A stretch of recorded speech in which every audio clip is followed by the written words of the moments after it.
She agreed to a fake marriage for the money, but became a hero to her billionaire husband.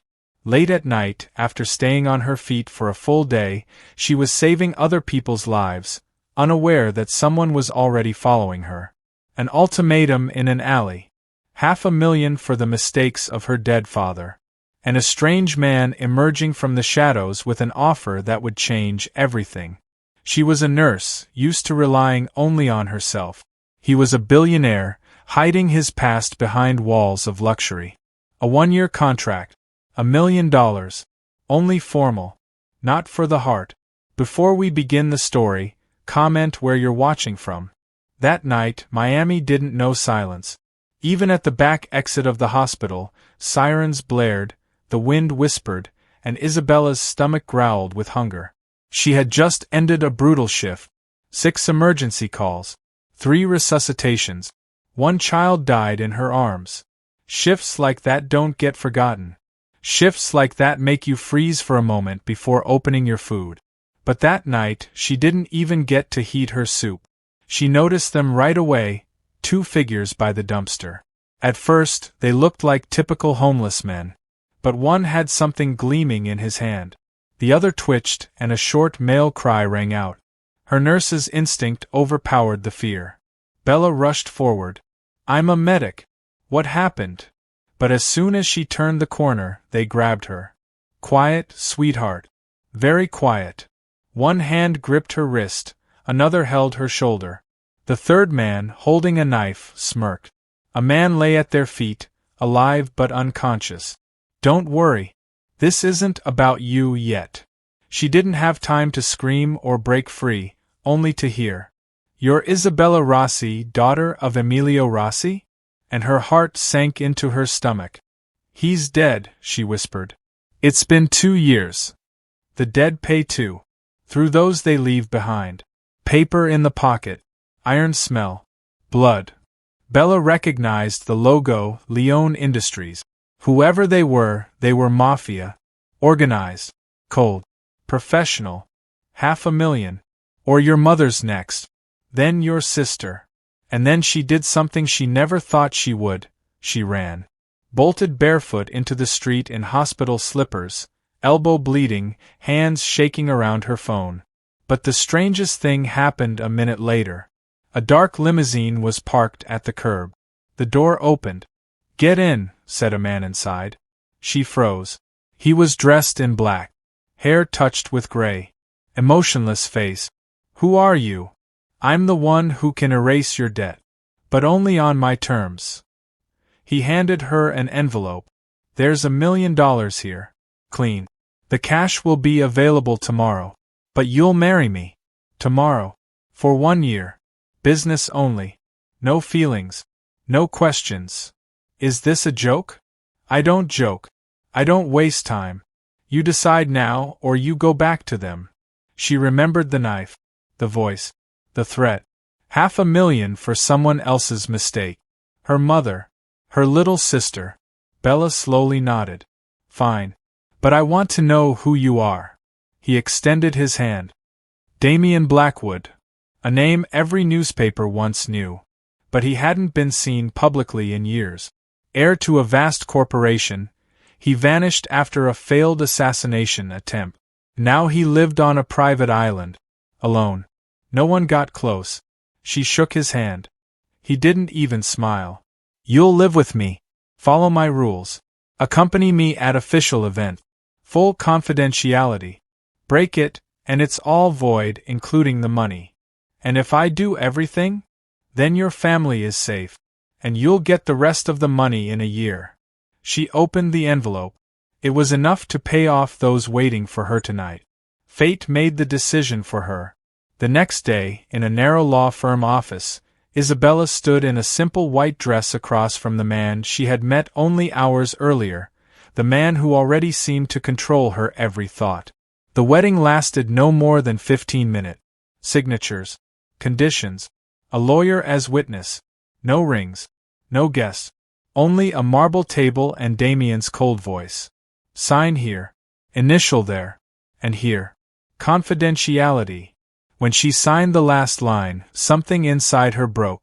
Now she was Isabella Blackwood, on paper, by contract, for a year. They didn't say a word to each other on the drive across the bridge to the private island. The wind ripped at her hair. Exhaustion throbbed behind her eyes. And her heart, it was silent. It didn't believe any of this. Damien's home wasn't just a mansion. It was a fortress. 3 levels. Spiral staircases. Mirror walls. Rare Japanese bonsai in every corner. A glass-encased library. An electronic lock on every door. Smart home system. Cameras. Motion detectors. And absolute silence. "This is your room," he said, pointing to the second wing of the house. "Meals are scheduled. Outings only with me. Otherwise, don't interfere. Don't ask questions. Don't get in my way." He didn't wait for a reply. He simply disappeared behind a door. The first few days felt like a sterile hospital room. Bella woke early. She went out into the garden, trying to find something, anything, alive in all that perfect order. Only orchids. Rare. Strange. Almost alien. They grew in the greenhouse. Dozens of species. She had never once seen him water them. Yet each plant was perfect, as if he gave them orders, too. On the 4th day, she saw him sitting on the terrace in a chair. He was sitting motionless in the dark, a blanket over his shoulders, holding his head. "Are you all right?" He didn't answer immediately. "Leave. It's a migraine. I can help. I'm a nurse." I said leave. But she didn't. She brought him water and took something from the first aid kit, something he apparently kept nearby. A medication typically prescribed after traumatic brain injuries. So the rumors about the assassination attempt were true. He silently accepted the pills. "Has this been happening since then?" she asked carefully. He looked up at her, and for the first time, there was no contempt in his eyes, only exhaustion. 2 bullets. 1 to the chest. 1 to the temple. The second didn't go in, but it nearly killed me.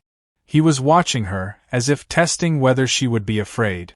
"I'm sorry," she said. He simply nodded, and for the first time, didn't send her away.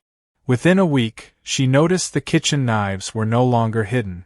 A few days later, there were 2 books on the living room table, clearly left for her, knowing she loved to read. On the 3rd weekend, he invited her to dinner with his business partners. She came dressed modestly, in a high-necked dress, as always. "You look beautiful," he said, almost surprised. Dinner passed without pretense. He introduced her calmly, reservedly, not as a wife but as someone close. She smiled, acted with grace, and felt all eyes on her, especially from one woman. Cold, beautiful, dressed in a suit with an aggressive neckline. "Victoria," Damien whispered when they were alone. "My cousin. She doesn't like me. She doesn't like anyone." In the 4th week, Bella found a hidden micro-camera in her room's ventilation shaft. That same evening, Victoria showed up uninvited. "Sisters in misfortune," she said, inserting a slim cigarette into a holder. "Tell me honestly, are you here for the money or the name?" "For safety," Bella answered. "For my family." "Oh, it's all so much more dramatic than I thought. I hope you're good at playing games, because they never end here." She left behind only the scent of her perfume, and unease. On the 5th day of the 2nd month, Bella went to Damien. "Your cousin placed a camera in my room." He stared at her for a long time, then suddenly stood. "And you didn't say so immediately?"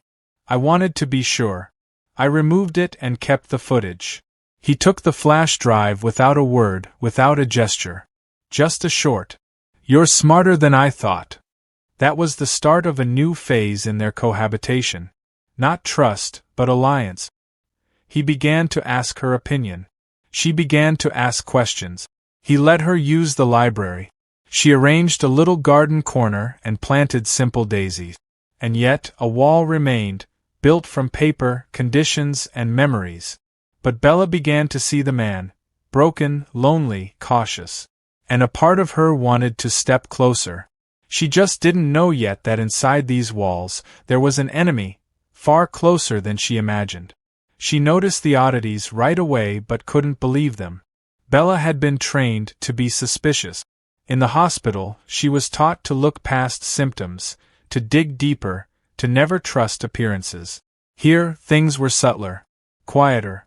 First, the mirror, more fingerprints than there should have been. She always wiped it down after her showers, a habit from her medical training. But one day there was a handprint that wasn't hers. And it wasn't Damien's. He had been away all day in meetings. Second, her laptop. It began to load slowly. System errors popped up. Icons moved on their own. She knew someone was copying her data. Third, the letter. A plain envelope, no stamp. Inside was a photo. Her, standing at the hospital entrance. And a note. Debts don't burn. They only smoke. Bella burned the photo and said nothing. But that night, she went to the technical room where Damien kept his archive. He had maps of all the house's systems. Locks, cameras, networks. She studied them for 3 hours until she saw it. One room wasn't on the map. No sensors. No cameras. A direct passage from the eastern wing to a service area on the lower floor.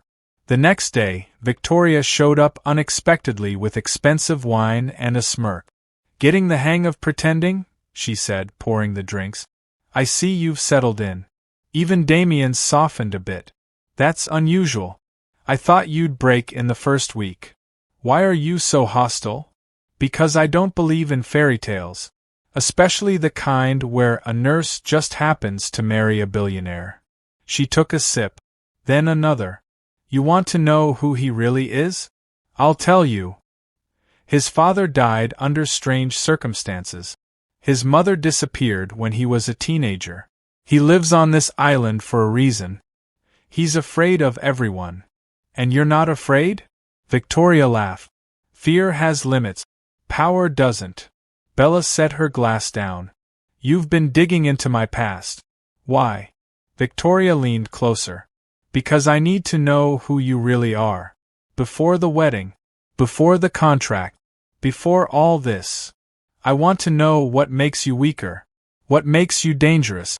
Or what makes you useful." And Bella understood. It wasn't just a confession, it was a direct threat, and a clear move in the game. A few days later, the power failures began. At first, it was the gas and lights in isolated rooms, then the internet disappeared. Once, the elevator stopped between floors while Bella was inside. She showed the failure logs to Damien. "This isn't a coincidence," she said. He studied the voltage chart and the log files. "Someone from inside. I think she's planning something, maybe more than just blackmail." Damien stood up, remained silent for a long moment, then said for the first time, "When they tried to kill me, I thought it was business-related. But if I'm right," she finished for him, "the threat comes from within the family." He nodded. "We'll start an investigation on my end. You keep doing what you're doing. She mustn't know you're aware." Bella returned to the archives.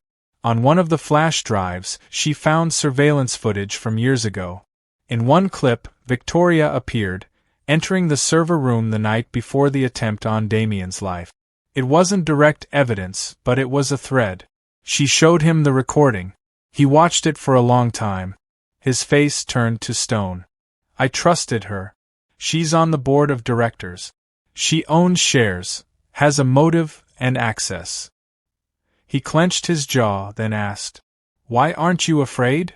She didn't answer right away. "I am afraid. But I can't let fear control me. I've spent my life protecting others. I don't know how to live any other way." He looked at her, and something in his gaze shifted again. "Then stay close. I need you close." Meanwhile, Victoria was ramping up the pressure. In official meetings, sarcasm and subtle humiliations. In conversations with the board, hints that Bella was influencing Damien's decisions.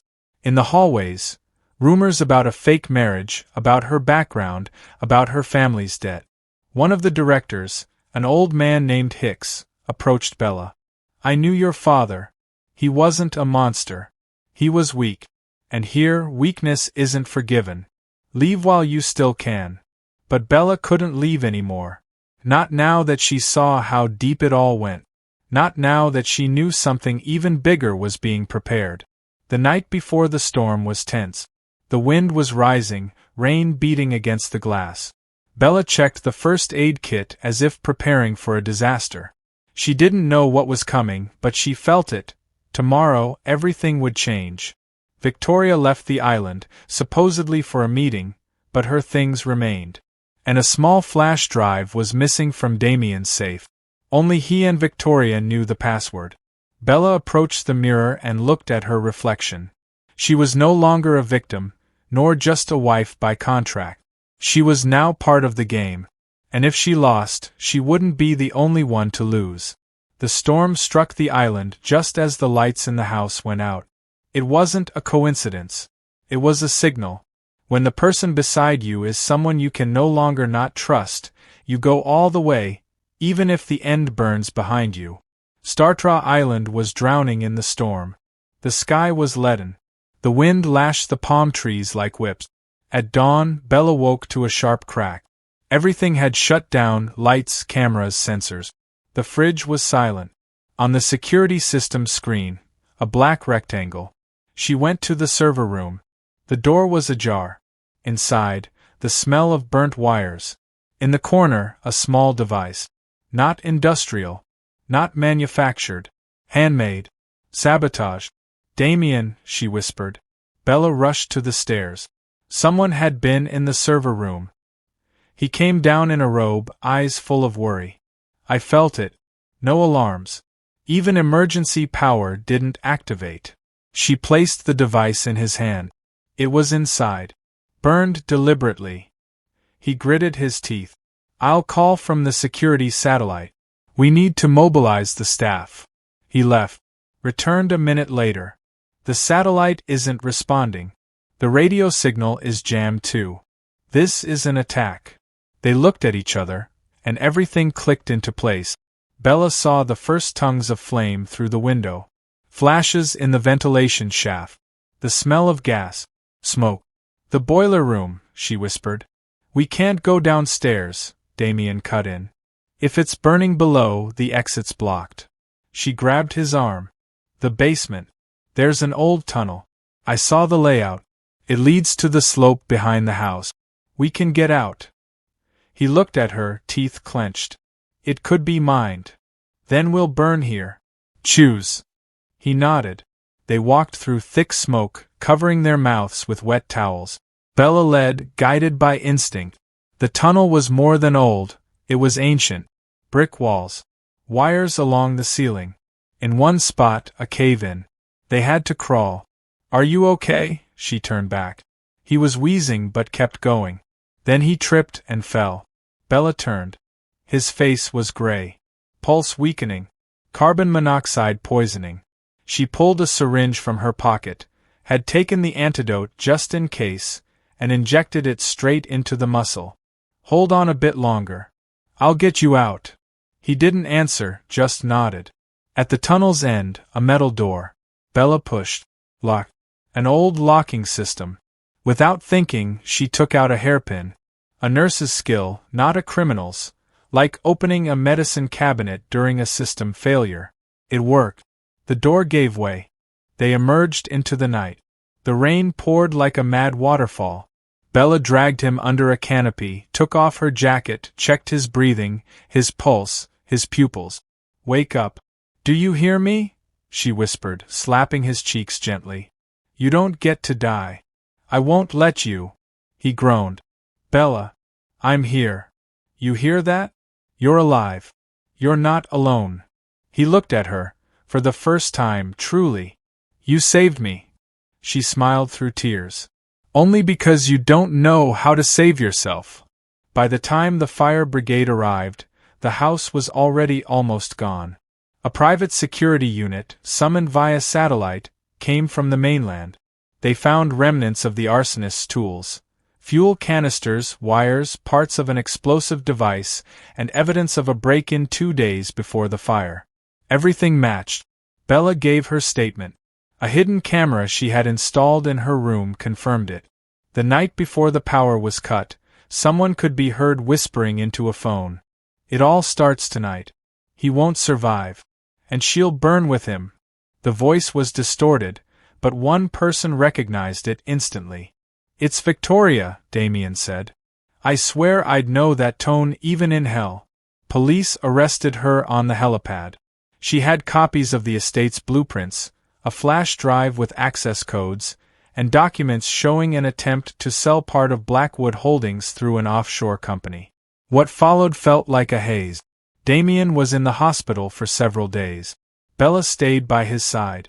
They didn't speak of feelings, only of facts, but every look was a confession. "Why did you do it?" he asked, when he opened his eyes after surgery. "Because you weren't just a man from a contract. You were someone worth saving." He nodded, silent. His lips trembled. "I didn't know I could still trust someone," he said. She took his hand. "And I didn't know I could still believe in anyone." They said nothing else. But that silence held more than any contract ever could. A contract is a formality, a piece of paper. Saving someone is a choice. And love is what remains when everything else has fallen apart. The investigation lasted several weeks. Victoria was officially charged with attempted murder, sabotage, corporate espionage, and embezzlement. Her effort to stage the fire as an accident collapsed under the weight of the evidence. Damien testified in person. For the first time in years, he entered a courtroom. Quiet, direct, with no press. "I trusted her. She was my family. And she wanted me dead. That's all you need to know." After his words, it became clear. Blackwood Holdings would go into temporary management. And for the first time in a long time, Damien was free, not just from danger, but from the past. They returned to the island as the reconstruction of the house had begun. "Are you sure you want to be here?" he asked. "This house nearly became our grave. Let it become something else." They lived in the guest pavilion. Bella returned to her work remotely, advising clinics. She brought projects into the light: free medical stations, emergency services. They funded one of them in Miami with their own money. "Did you ever think something human could come out of a contract?" she asked one day. "I had stopped thinking of life as something alive. Until you." One morning over breakfast, he placed a thin folder on the table. "It's a contract termination. All official. You no longer need to be here. You don't have to carry my name. You don't have to follow the rules." She opened the folder, stared at it for a long time, then closed it. "All right. But only if you ask me to stay, not under contract, but as a person." He stood, came to her, took her hand. "I'm not good with words. I'm still afraid. But I know one thing. You saved my life. And I want to live it with you. Not by rules, by love." Bella didn't speak. She smiled. "At least you're not too slow anymore," she teased. He kissed her. "This time, I'm not." The real wedding took place 2 months later. No cameras, no headlines. Just them, a few close friends, Bella's sister, his former bodyguard whom he had rehired, and a few kids from the clinic they had helped. The ceremony was on the shore. Sunset. A white arch made of simple daisies, her favorite. He wore a light suit. She wore a modest dress. No fuss. "Promise you'll stop offering me money for love?" she whispered. "I promise. Just peace, and coffee in the morning." They laughed. And then, they simply held each other. And no one said anything more. 1 year later, on the anniversary of their first meeting, they were on a yacht. Warm. Quiet. Bella sat wrapped in a blanket, looking at the city lights in the distance. Damien sat beside her. "Do you ever regret offering me that deal?" she asked. He paused, then squeezed her hand. "The only thing I regret is not meeting you sooner." She nodded. Maybe it wasn't supposed to be sooner. Maybe only when everything collapses do we get the chance to build something real. He said nothing, just kissed her on the temple. And in that silence there was no contract, no past. Only love, rescued from the ashes, and a new life.